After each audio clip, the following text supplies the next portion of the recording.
Our topic for today is who speaks for the Jews. We can solve it quickly and then leave. This is an issue that's been brewing for a long time, and obviously well before it got kind of thrown onto our radar screen as a community in much more dramatic and explicit ways by Prime Minister Netanyahu's two sets of comments.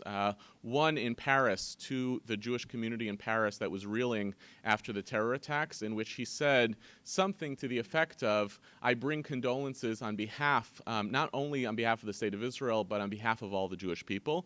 And when those condolences were then accompanied by comments that were interpreted as a push to French Jewry to leave France and to come to Israel, got couched in as a significant political declaration on behalf of the Prime Minister that representing the political position as being Prime Minister of the State of Israel also brought with it a right to speak on behalf and create public policy for Jewish people wherever they happen to be, even if they happen to be diaspora Jews for whom being told that they rightly belong in Israel is actually not only offensive but undermining.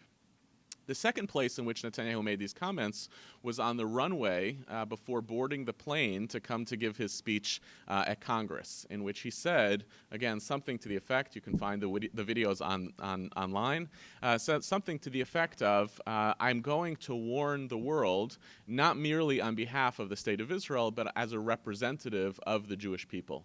And there was something perfect storm-like about this because it was about 4 days before Purim, and it was hard not to read in his comments a kind of Mordechai Esther, somebody has to act on behalf of the Jewish people, and if it's not going to be those who are in position to do so, I will insinuate myself into being able to do so. Now, both of these comments raised a tremendous amount of anxiety, response in the community that signaled an instability in a conversation. But it means that when the immediacy of the instability that responded to this, to Prime Minister Netanyahu's comments, signaled that this was actually a longer, older, and only and very little under the surface issue that simply just hasn't been named and talked about, but that's actually been bubbling up for a long time.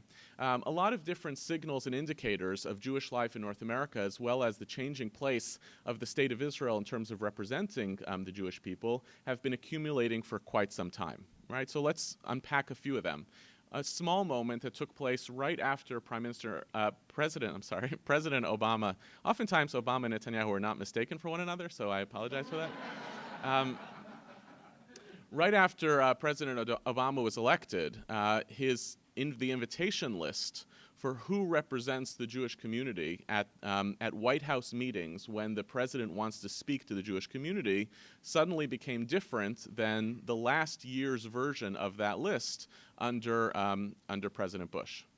What that signaled was, from the perspective of not necessarily the internal language of the Jewish community in identifying who speaks on our behalf, but from the perspective of an administration that's looking to ask who speaks or represents the Jewish community in America, that story has now become very different. And so the list of organizations from 2008, that last meeting under the Bush administration, to 2010, the fact that it doubled in size and included a variety of different organizations that had not been there before signaled that this question of who speaks for the Jews is not merely an internal question, but is being asked now by external parties about the Jewish community itself.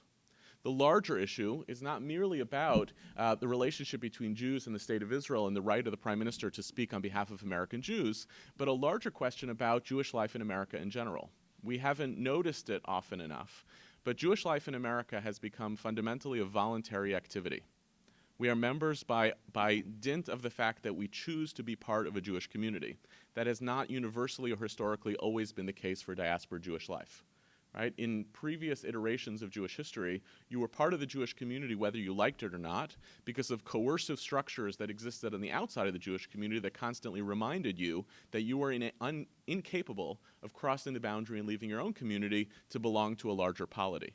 But frankly, we are all, and this is something of a cliche, we are all, as American Jews today, essentially Jews by choice.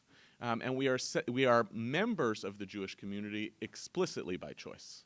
It is easier as an American Jew, and this is why most American Jews don't belong in formal ways to the Jewish community. It's easier as American Jews to not belong to Jewish life than it is to belong. The structures of membership are only now starting to catch up and recognize that we don't have captive audiences.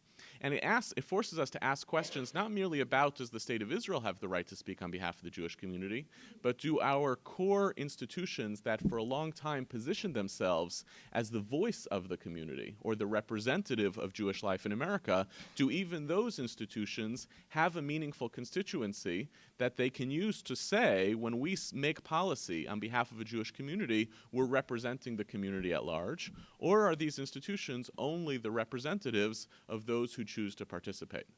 So for whether we talk about the State of Israel relative to the Jewish community in America writ large, whether we talk about the American Jewish community and the way it is seen by others in terms of its representatives, or whether we look locally at our membership and leadership-based organizations, all of these organizations have been struggling, all of these questions have been struggling for quite some time, sometimes acknowledged, sometimes unacknowledged, with this overarching problem of who gets to represent the Jewish community? Is there such a thing as the Jewish community? Can we ascertain any sort of consensus politics about Jewish life? And if we need to have some sort of representation, how would we go about connecting between those consensus politics and the official positions of our community? Perhaps most astonishingly was just a small revelation that got buried under the rest of the good news, bad news of the Pew study a couple years ago. If you have Pew study on your bingo card, you can fill that in.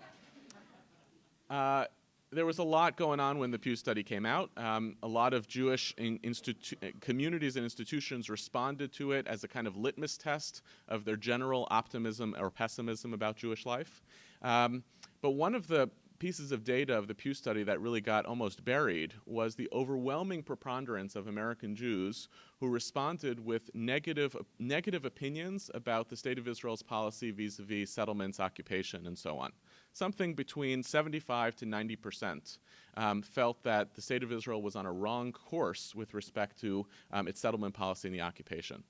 And meantime, right, the American Jewish leadership as a whole does not either publicly endorse that position or in private rooms endorse that position. And so you wind up having a gap between the people who ostensibly represent the voice of the community, who represent themselves as speaking on behalf of the Jewish community, and the people at large. And a number of the folks were asked about this. Abe Foxman actually went on record about this, saying something to the effect of, there was a Forward article a couple years ago, something to the effect of, our responsibility is to the State of Israel and to the cause. It's not necessarily to the people who represent the overwhelming majority of American Jews. In other words, one perspective, one way to answer this question is, the question of who speaks for the Jews is not, let's crowdsource the opinion of Jews and then use that as an impetus for creating our public policy, but deciding ultimately what is best for the Jews, and those who don't follow us, anyway, they're probably not going to be around in 40 or 50 years, or they may not know the amount of substance on this issue that we do. They may not care as much about it as we do. All of these moments suggest a kind of deep instability. And nowhere was this instability more on display than with the nature of the reactions to Prime Minister Netanyahu's comments, which ran the gamut from those who said something to the effect of, somewhere between not in my name or Prime Minister Netanyahu doesn't speak for me. The reason I consider this an unstable reaction is because it wasn't clear when someone says not in my name or Prime Minister Netanyahu doesn't speak for me, whether they're making a philosophical argument that the Prime Minister of the State of Israel does not represent Jews in America, or they're making a partisan political argument of I don't like the position that the Prime Minister has taken.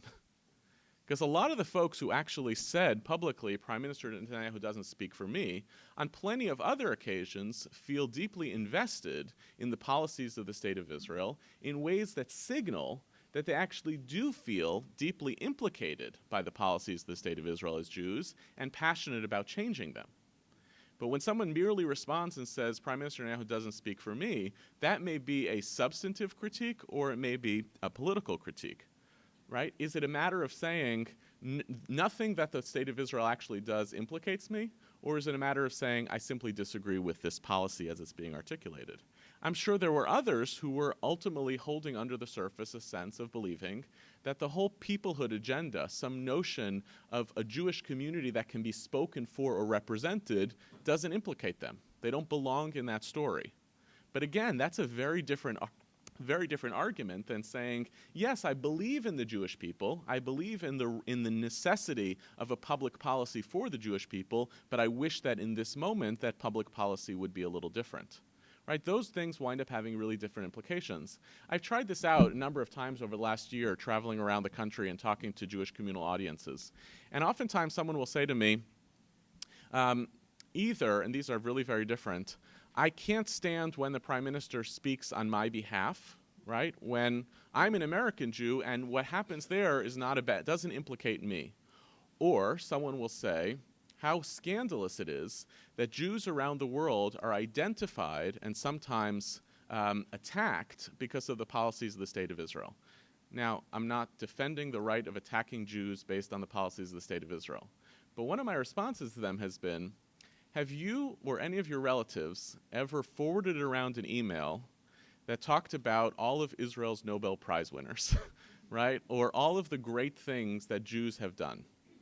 Now, why do I give that example? Because it suggests that the instinctive reaction of saying, you don't speak for me, is actually countered by the much more personal sensibility that many Jews have, which is unexplored, which is that actually the story of other Jews or the actions of other Israelis makes me feel a sense of pride. I feel implicated in what the State of Israel does that's good. I like that Startup Nation represents me in some way in the world. But we oftentimes aren't fully conscious of the fact that when we like being implicated in a good story, that means we have to understand being implicated in things we don't like. So part of what this is what we want to put on the table today. Right? So the question is not who speaks for the Jews as if there's an answer. The conversation is who speaks for the Jews as surfacing a set of conversations and tensions that actually have enormous significance to how we imagine ourselves as belonging as Jews in America, enormous significance to how we think of ourselves in relationship to the State of Israel as it is increasingly confident in speaking on behalf of Jews in America. And I guess the limited goal that we have for today is that without answering any questions, hopefully we can provide some content, texture, and stability to these challenging conversations. That we as Jews, when we identify a problem, neither should we feel the urgency of always solving it or avoiding it, but actually making contexts and spaces like this full one to see across difference and actually provide serious Jewish substance into those conversations. Today, and especially this morning's session, is a Beit Midrash on the topic of who speaks for the Jews. What I want to do for this opening session, and we're going to break into do a little bit of Chavruta study, maybe once, maybe twice, over the next hour and change, is to look at three questions around this question of who speaks for the Jews that I think go at the problems and the problematics that I opened with. The first question is as follows. On what issues is it important or necessary for the Jewish people to be represented with, if not a single voice, then at least some sense of a single voice, a representative? I was challenged by a friend, by Elisheva, with the language of polyphony. Maybe, instead of thinking about one person speaking on behalf of the Jews, we can think of ourselves as a symphony. And even if that's the case, there's a conductor in a symphony, and sometimes there are soloists in a symphony, and somebody has to make sure that that sound doesn't sound like cacophony. So when are the moments, what are the issues around which the Jewish people do need some sense of representation in the public square, whether it's issues related to Israel, whether it's issues related to communal policy, and what are the issues around which we should be able to tolerate an enormous amount of even divisive diversity, where the fact that Jews don't agree about these issues either doesn't matter or actually might be a badge of honor. The first question is kind of refining the question of when does the question of who speaks for the Jews actually matter? Because on 99% of the issues, nobody speaks for the Jews and nobody cares, right? You go to your shul, I go to my shul. We could do kind of pluralistic activities to see ourselves as part of the same collective, but it doesn't really matter that nobody speaks on behalf of you or me with respect to issue X. But there probably are a set of issues, and it's going to differ based on our own political ideologies, when the Jews might want or need to be represented with a single voice, or at least a complicated single voice, right? Not necessarily one person, but one position. What does a Jewish interest look like, and when do those interests need to be put on the table? That's question number one. The second question I want to think about this morning is, how do we think about the relationship between someone who represents the people, representative authority, and the consent of the people, right? Remember that 90% example? Can somebody speak on your behalf without your consent? By the way, the answer to that question is yes. It happens all the time. You have elected officials. You have, if you're a child, you have parents. If you have a company that you work for, you have a boss. We all live in and inhabit environments in which people speak on our behalf.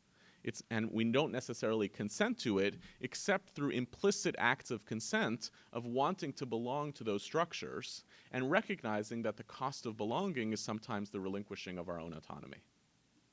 So we know that this happens all the time. But the second question I want to explore together is, what's the relationship between the authority to speak and the consent of the people?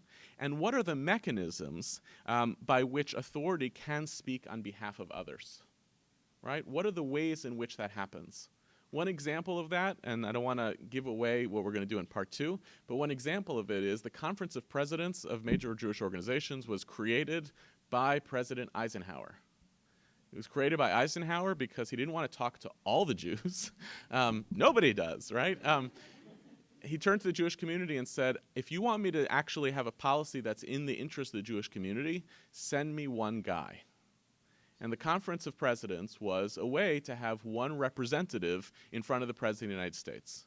So sometimes the authority to speak on behalf of the Jews is not created actually by the community itself. It's actually created by an external agent who wants to see the community in a particular way. That throws a wrench into the conversation of who speaks for the Jews, because sometimes it's not about us, it's about a need that's being asserted by a third party. And the third question that we don't have a ton of time to spend on today, but I'll give it to you at the end of our session, and you'll take it with you, is how does Zionism transform this conversation? For diaspora Jews for a long time, right, we were diverse, diffuse communities living all over the world without the need for a shared public policy. The state of Israel, we sometimes forget this, kind of changes everything for Jews. Where suddenly a state that sees itself as the nation state of the Jewish people has a public policy, and sometimes domestic policy, that implicates all the Jewish people, sometimes for good and sometimes for bad. And one of the considerations I want us to take this morning, but in the rest of our sessions today, is can you have a theoretical conversation about diversity and unity without taking seriously that the state of Israel transforms all of this? That all of the platitudes about, well, Hillel said this and Shammai said this, and they seem to have gotten along, doesn't take into account that the national story of the Jewish people is very different than the world under which Hillel and Shammai were living. Those are the three questions I want to do. If you didn't write them down, they're handily available on the cover sheet of the cover of the sources. And what I'd like to ask is follows. I want to take about 15 minutes to do section 1 in Chavruta on unity and diversity, on this question of when are there issues that demand consensus and representation, and when can we actually tolerate that Jews don't need to agree on a particular issue. I've given you 4 sources here. The first 2 are Maimonides presenting positions that ostensibly disagree with each other. This happens all the time.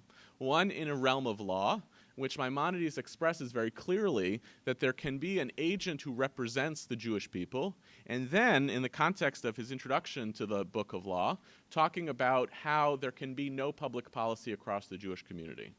I want you to hear both of those voices, and then I want you to see them reflected in two modern readers. One, Jacob Blaustein, the head of the American Jewish Committee, after a dialogue with Ben-Gurion about the right of Ben-Gurion to speak on behalf of diaspora Jews, and the second through the framing of Rabbi Avraham Yitzchak Cohen Cook, who talks about the implications of Maimonides' law for the emergent state of Israel. And I want you to ask these questions about the tension between when can somebody speak on our behalf and when do we have to tolerate a meaningful diversity. As your assignment, you can either do this by table, you can do it with 2 or 3 people sitting alongside of you. If you're sitting at a table alone, now's a good time to move and talk to other people. What I'd like you to try to do is to read the sources out loud. If you don't understand them, read them again out loud, and try to both identify how you yourself are reading these texts, what are you inclined to look for, and in what ways are you challenged by the appearance of a viewpoint that might be different than the one you brought in the room. If you run out of things to talk about with respect to these sources, just talk to the other people you're sitting with, okay? We're going to take about 15, 16 minutes, and then we'll regroup.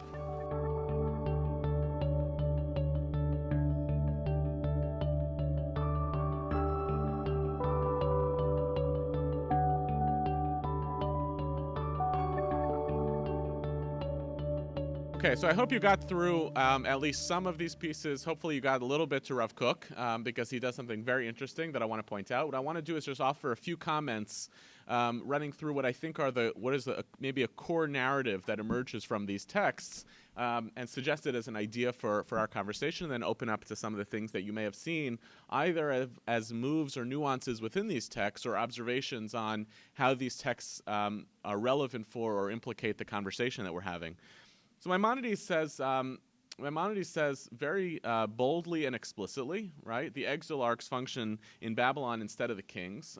One question that was asked of me is, who appointed these exilarchs? But I think actually Maimonides answers that question by signaling that the exilarchate, which is the position that represents the diaspora Jewish community in Babylonia, where by the time Maimonides is writing this, is the big Jewish community, at least in most recent historical memory, right? Instead of the center of gravity being in the land of Israel, it shifts by the early Middle Ages into Babylonia. So this is the person who represents the largest and most significant Jewish community. These exilarchs function instead of the king. And very tellingly, he says, and this goes to the authority consent question, they have their authority to impose their rule over the Jewish people in all places, right? Lirdot et Yisrael. The Jewish people here, the language is Israel, right? As the class of the Jewish people who are represented by this term, Israel, and they have the right to rule over them and to judge them whether they consent or not. Now again, remember, that may be true as long as people have an overarching sensibility of belonging to that class of Israel. If people have the option to no longer belong to that class of Israel, which is not true yet in the period of Maimonides, but is certainly true in the modern period, someone may think they have authority over me, but they only have authority over me to the extent that I enter into the sphere of belonging that constitutes the us. Somebody elects not to be in there, the minute I enter, I have to abide by the rules that are created by the authority. But if I leave, I can do whatever I want. But what's very telling is the use of the text that he uses, which is some kind of an ironic proof text for the argument that he's making about the right to rule over others, which is quoting from Genesis 49:10, part of Jacob's blessings to his sons. And one of Jacob's blessings to his sons is signaling that Judah, of all of his sons, is going to be the one who wields political authority indefinitely. The staff shall not depart from Judah. Now, this is ironic because designating him as the person who's in charge, Judah becomes a place name. It's the place of the tribe of Judah, which becomes a kingdom. But in the implicit message here is, once Judah, that place name, has that designation, the people associated with Judah, regardless of where they actually physically are, take with them the source of that authority. Right? This is embedded under Maimonides' position here is a radical move that takes place at some point in Jewish history, in which the term Jew, Judean, a person of Judah, transitions from being an association with a particular place to a portable identity that a person who's from that place can still have even if they live in Babylonia. It's an interesting move. That's how the term Jew gets invented, is because I'm of the people of Judea, but now living in a faraway place. Maimonides' move here is to say the very same authority that gets granted to a particular set of people to rule over the Jewish people is now portable. And that portable authority moves to wherever the center of gravity of the Jewish people happens to be. And that right is not because somebody else affirmed their right to rule over, and it's not because the people consented to that. It's because there is a central political structure that governs over the people of Israel. That goes back a long time. And like it or not, these are the people who are going to be in charge in perpetuity. Now, this is not a great text as an example for a modern democracy, although Cook tries to fix this problem, as we'll see later on. The anchor, though, for Maimonides is, sorry guys, like it or not, the Jewish people have to be led with some sort of form of centralized government. We happen to have our story and our tradition that centralized government runs through a particular lineage. Right? It's this family is in charge, the Davidic line in the house of Judah, and it doesn't matter whether they're still in the land that's called Judah or whether they've been relocated to Babylonia, but they have the right to rule over the people regardless of whether they have their consent. But then you saw the second Maimonides text in which he suggests something very different, although they're reconcilable. And the second Maimonides text suggests that something chronological happened in the story of the Jewish people. Right? Initially, in the Talmudic age, pre-Talmudic, that's when Judaism made a set of laws that everybody is obligated to and agrees with. It's like funny, right? He says in the text on the bottom of the second page, on the top of the second page, for all the aforementioned things included in the Talmud have been accepted by all Israel. Haha, right? Silly Maimonides. How does he, those sages established them on the basis of a tradition from Sinai. But anything after the period of the Talmud is fair game. Right? Maimonides divides leadership between, you have a right to speak on behalf of the consensus if it's a really old, authentic tradition to which we're all essentially obligated. But now that since the Talmudic period, courts have been established in a whole variety of different places, or metaphorically you might say, in the modern period, now that Jews have reasonable sense of autonomy of their own communities in different places, issues that relate to the particulars of each community in these places, you're allowed to disagree about. But you can't disagree, or at least you have to abide by a loyalty to a central authority about the issues that predate all of that spreading about. Maimonides is playing out a kind of comprehensive theory of Jewish leadership here. At the core, there are certain loyalties that we owe to the central leadership. And we haven't asked the question of where is that central leadership and who is it. But there is a certain loyalty that all Jews, by virtue of belonging to the Jewish people, owe to the central leadership. That central leadership is primarily sourced through a lineage, right? But it also has the authority of kind of divinity. We all agree on these core issues. Over time, Jews may live in different places. They owe a certain allegiance to the center based on a certain set of issues, which are not played out. But on other issues, they can have their own autonomy. And again, it reminds us of the opening question. What are the issues in which I'm supposed to pay loyalty to the central authority? And when can I say, actually, that's a matter of local variation? You think about, nobody really... Even that movement of the Kitnio Liberation Front, right, of people who are trying to make it possible for Jews of non-Sephardic descent to eat, non-chametz legumes on Passover. Even that campaign, it's premised on the notion that it's really not that big of a deal, right, for most. That if you eat one type of thing on Passover and somebody else eats a different type of thing on Passover, it hasn't shattered a sense of shared Jewishness. In other words, we can tolerate local variations in standards of practice.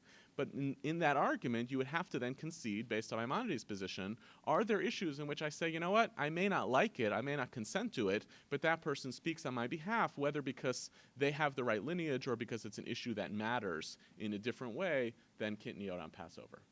This plays out in the modern context in these two texts. I'll just offer a couple of comments and then open up for discussion. One is Jacob Blaustein, and it's very telling. Blaustein, the head of the American Jewish Committee in 1950, the founder of Amico, and now the person after whom the AJC headquarters is named.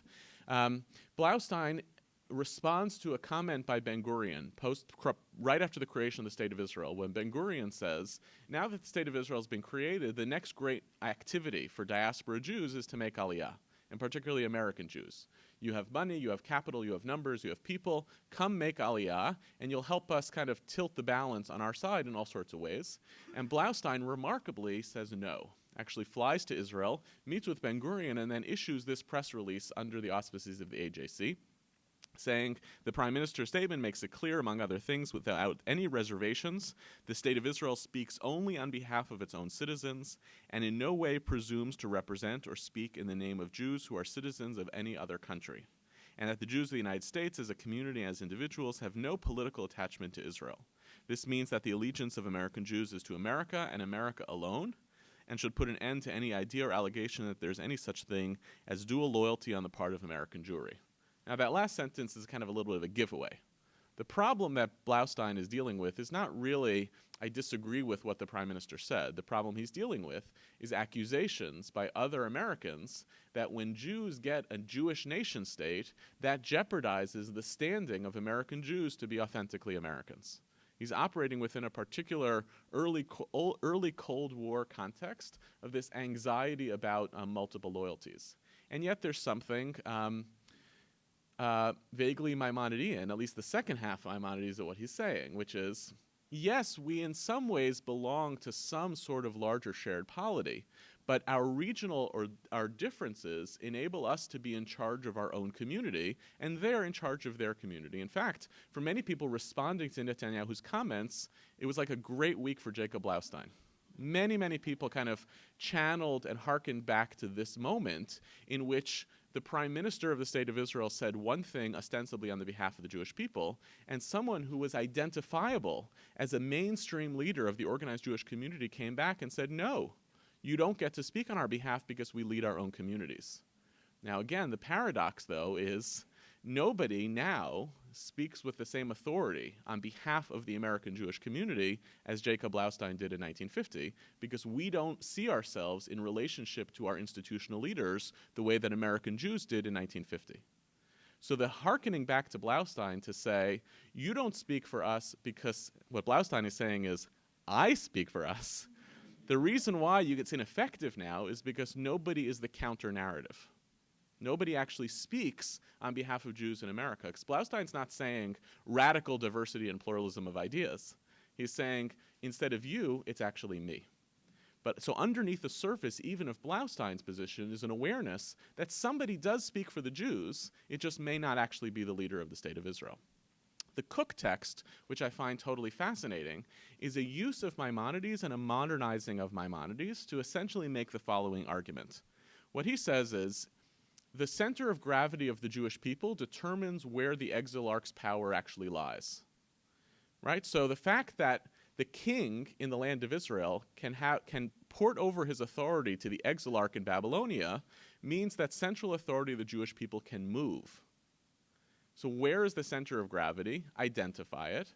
And then that power, if it's not concentrated in a particular individual, can revert back to the people. That's his way of bringing it into a democracy.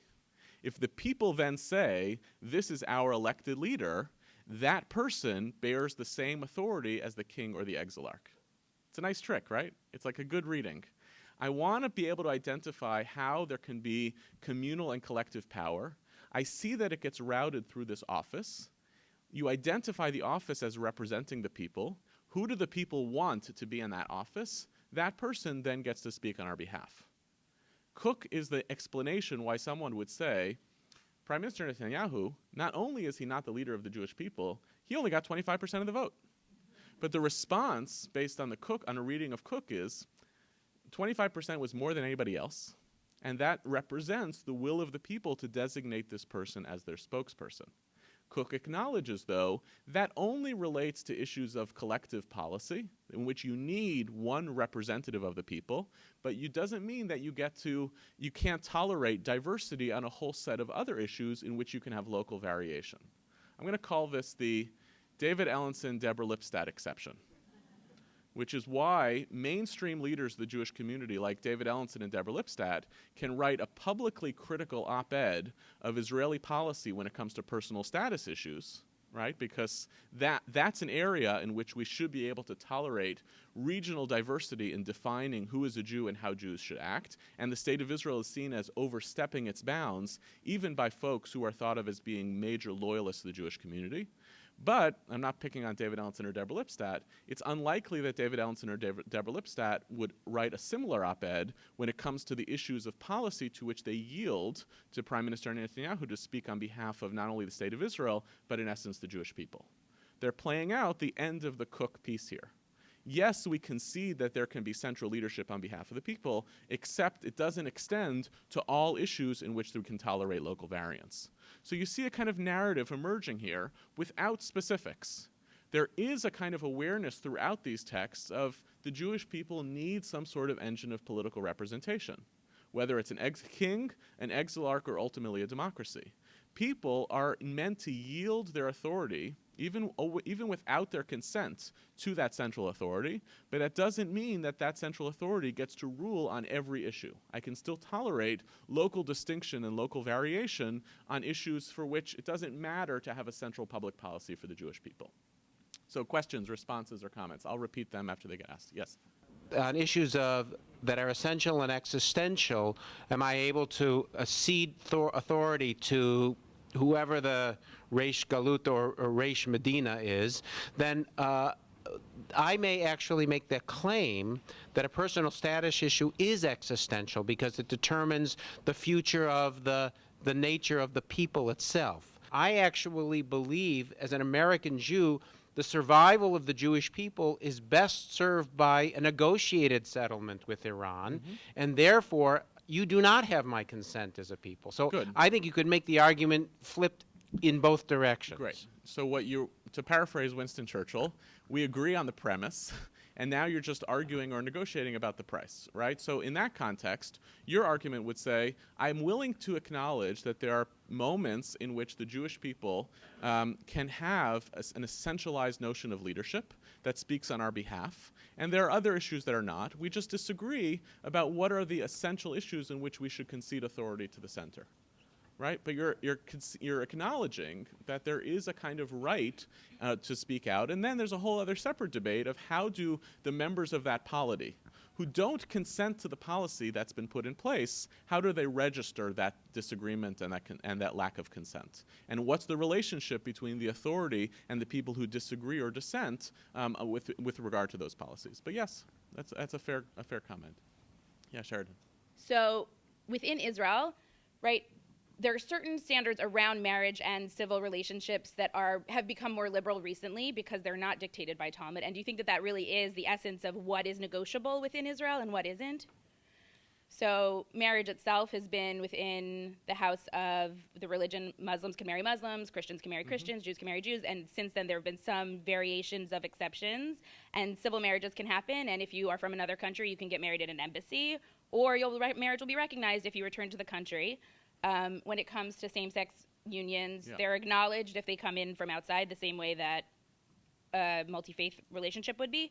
Do you think that that's all related to this same core issue? I do. I think it actually touches on a variety of different issues, some of which are the provenance of today and some of which are not.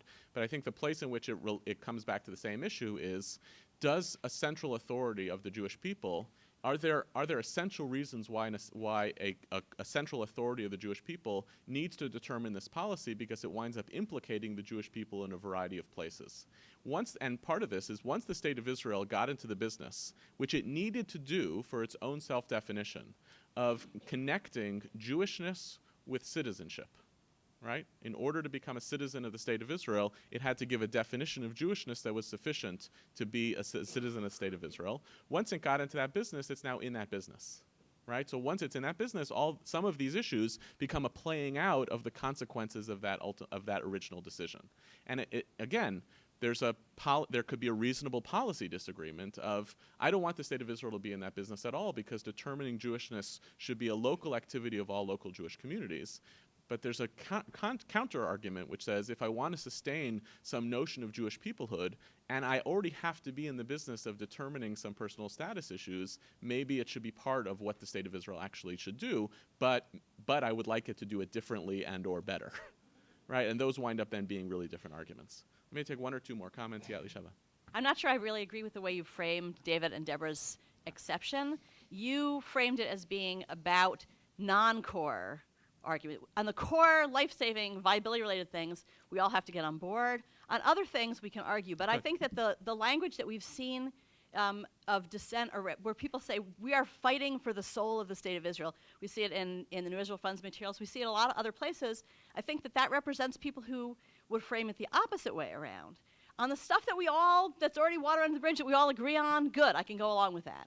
Mm-hmm. But on the stuff where we fear that you may be leading us over the cliff, I have to go hammer and tongs and disagree with you. So I'm just not sure it's so clear that the most important things are the things we cede, Great. or whether the most important things are the things we disagree. Great. So I'm willing to take that edit. So it's not necessarily a distinction between important and less important, but it's at least there's something else going on of the distinction between what are the issues for which it's important that we have a central policy on which we agree, and what are the issues where it's important that we not have a central policy on which we agree. And it goes back and forth about whether when you're arguing against the policy of the State of Israel, you're arguing for a better policy because you are implicated by it, or not to be in the policy business altogether, right? And that's where it becomes a little bit of a messy conversation. I think it's a fair edit. Last one, and I want to give a little bit more chavruta. Hi. I was curious what your take would be on the Pollard case, because on the one hand, you mentioned question of personal status, et cetera, the point you just made. And yet also I was thinking, clearly, there is some massive divergence on how Israelis and some Israeli politicians feel on this versus certain Jewish Americans and the American security establishment, et cetera. And, this is not something that's going to go away, et cetera. So I was curious, how would you take that scenario and put it in? I'll answer very briefly. I'm not going to give my full opinion on that Pollard case because I'm on the record. But what I would say is I think it surfaces some of the same issues that are named in the Blaustein text, which is the question of to whom are we loyal and to what loyalty do we owe, and to what extent does a loyalty to an American context demand what's the relationship between my loyalty to the Jewish people and an obligation towards Pidyon Shvuyim, the redeeming of captives, in a vacuum, that's a core Jewish obligation, versus my loyalty and obligation to the American people, which I think of as an essential feature of how my Jewishness is played out. I think some of that stuff is below the surface. I think some of it is just kind of partisan stuff, which is not really about the substance of the issue. It's more interesting to me when it's in that place. I want to give you 10 more minutes to do it, just a little bit more chavruta, because I want to get another idea in place. If we had the first idea that we're playing with today, which is one of the tension in the relationship between what do I associate as central policy and what do I tolerate as other policy, the second question I want to ask is, how does that authority get created or generated for some to speak on behalf of the people? I want to give you 4 examples. The 4 arguments are, sometimes that authority is created for the Jewish people is created by the consent of the people, right? You start with, Maimonides has said you can have authority without consent, but sometimes actually consent makes it work. The second argument is sometimes who speaks for the Jews is simply up to who decides that they are going to speak for the Jews. And it actually becomes a kind of Nachshon ben Aminadav moment of if no one else will step up and do it, I will do it myself. Right? There was a friend of mine started a Facebook campaign that I encourage you to join called We Are They, in which she said, I watch things happen in the world in which, and she gave an example that was recorded in the Times, I think in the Metropolitan Diary of the Times a few years ago, of these 2 guys who were sitting outside their building, and there had been a terrible odor or stench in the building for about 5 days. And then they just eventually called 311, and by the time that their cab had come, 311 came and fixed the problem. And she was kind of hypothesizing how many people must have walked by saying, when are they going to fix that already, without actually calling 311 to get it fixed. So one theory of how people speak on behalf of others is the willingness to take on that authority for themselves with the sense of ownership or responsibility to the Jewish people which comes with it. If you're going to do it, it's not for your own self-aggrandizement necessarily, but because you feel you have a responsibility to the people. That's a second theory of how this might play out. A third theory is the Conference of Presidents Eisenhower example, right? So-and-so said that I was in charge, therefore I'm in charge. And we'll give you an example from the Roman Empire. And the fourth is external validation for not by other people's politics, but based on ethics and theology. What if the people who were in charge spoke on behalf of the community, not because they said it themselves or because they grabbed at power, but because they were doing something right, which granted them the authority by the people and by perhaps God in order to own that role?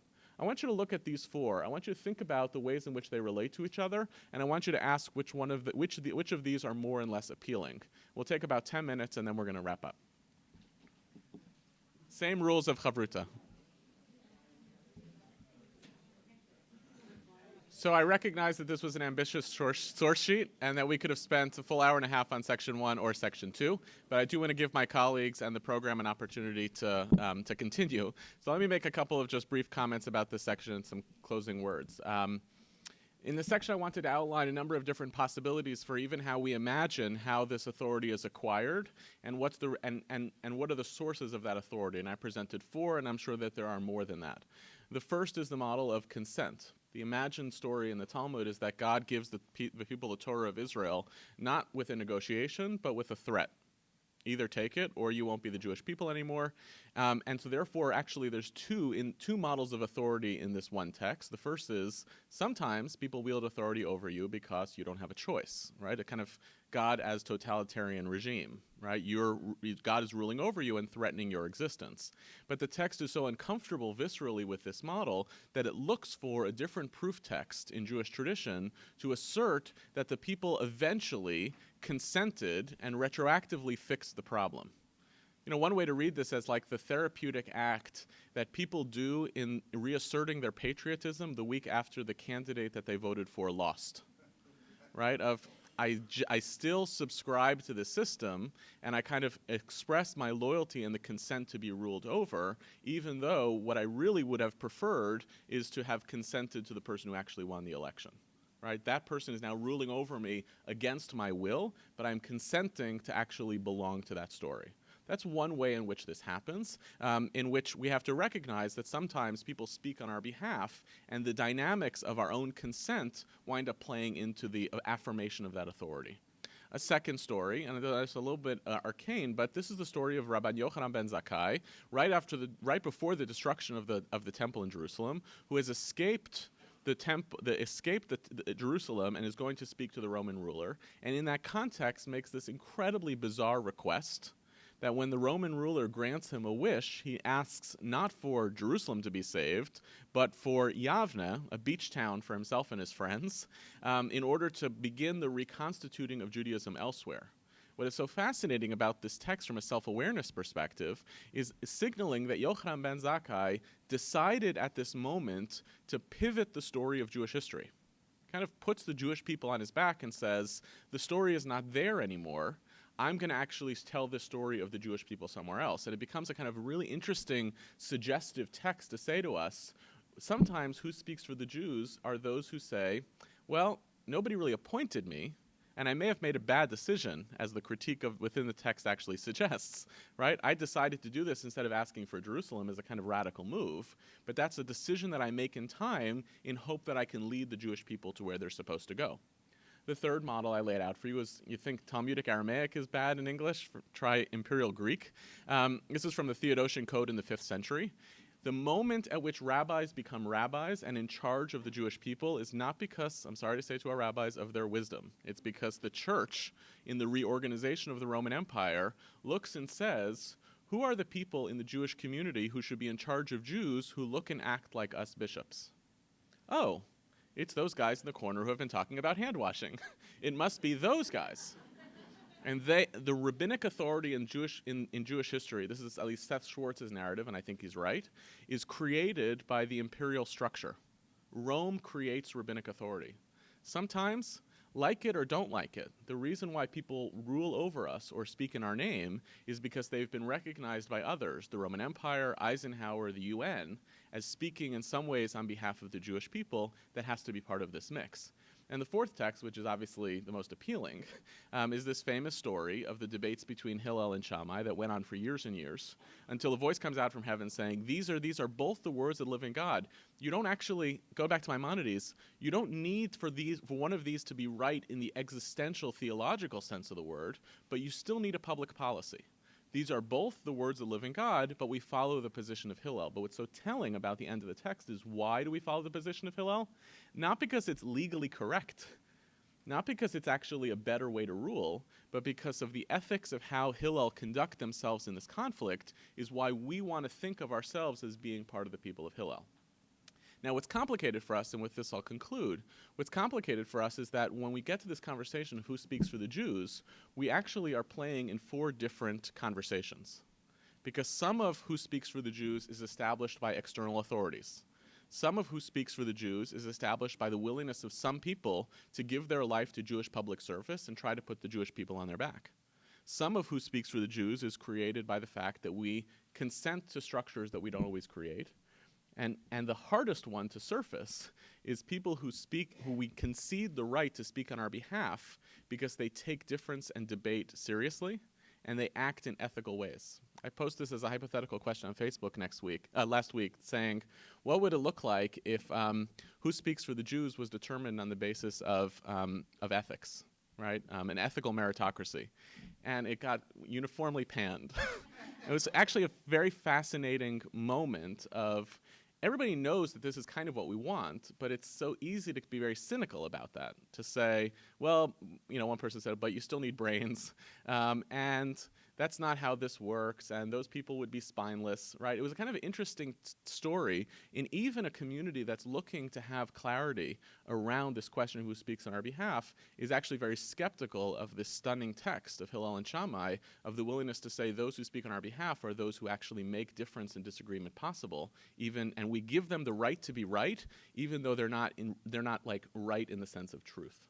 So I want to hold on to these 2 ideas throughout this day and beyond. The first idea we looked at of when are there issues in which we're allowed to concede that somebody does speak on our behalf, and when do we tolerate a multiplicity of positions? And the second idea that there are a lot of routes to answer this question of who speaks for the Jews that are going to translate into different instinctive reactions. That sometimes when someone says, that person doesn't speak for me, it's because they have a particular political theory of who's allowed to speak for the Jews, and this person is sitting outside of it.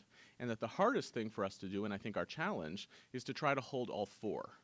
And say, as a complicated, evolving community that has non-clear boundaries about who's in and who's out, a polity, but in the strangest sense of the word, we actually have a lot of different avenues or routes towards this question of who speaks for the Jews that we have to be conscious of and mindful in mapping out this conversation going forward.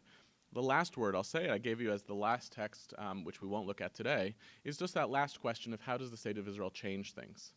Right? In the rabbinic and Talmudic period, the question of who speaks for the Jews has some consequences, but not a whole lot.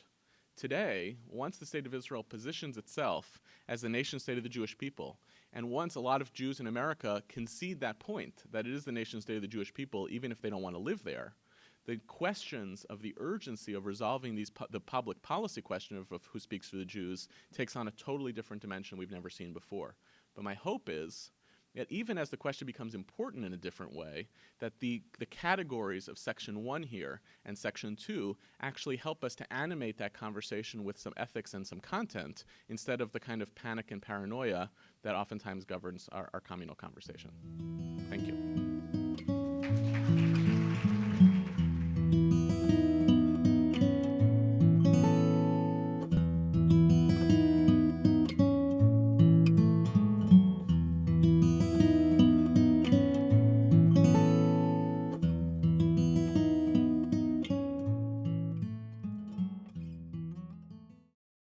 We would be pleased to send a complimentary DVD of this program to anyone who wishes to support JBS, the Jewish Broadcasting Service, with a tax-deductible gift of $36, double chai or more, to the nonprofit organization Jewish Education in Media.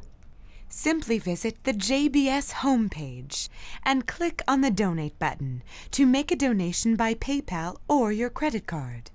And please indicate the program for which you would like a DVD. Or you can send your tax-deductible check made out to Jim, Post Office Box 180, Riverdale Station, Bronx, New York 10471. And again, please remember to indicate which program you would like to receive with our compliments. And we thank you for your kind support.